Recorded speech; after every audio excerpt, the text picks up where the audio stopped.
Bonjour, Catherine Edley, co-auteure de la boîte à outils du Digital Entrepreneur. Je travaille également dans le Digital Marketing où je suis directrice du département Digital Marketing du pôle ESG. Alors, je voudrais vous présenter notre ouvrage.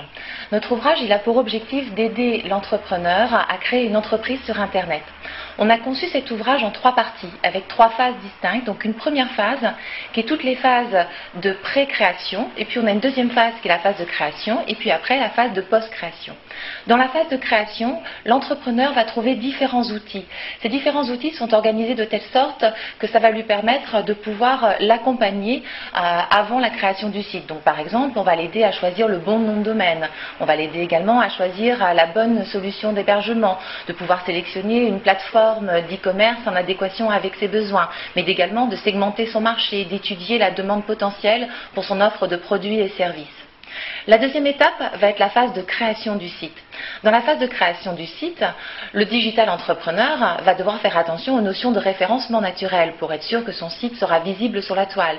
Il va devoir dans cette phase sélectionner par exemple les requêtes de positionnement. Il va devoir aussi s'assurer que son ergonomie est Google friendly. Il va devoir également faire très attention à l'optimisation de son site web. Mais aussi, il devra choisir ses statuts juridiques. Il devra également se conformer au cadre juridique existant.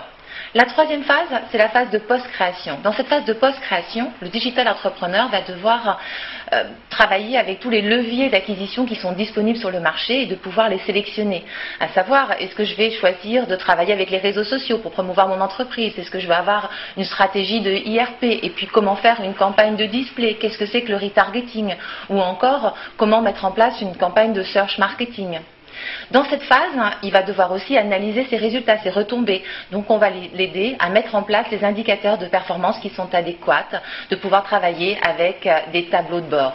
Donc cette boîte à outils du digital entrepreneur sont des outils qui sont pratiques, avec des références techniques, avec un accompagnement le plus pragmatique possible pour répondre à l'ensemble des questions que les entrepreneurs se posent aujourd'hui.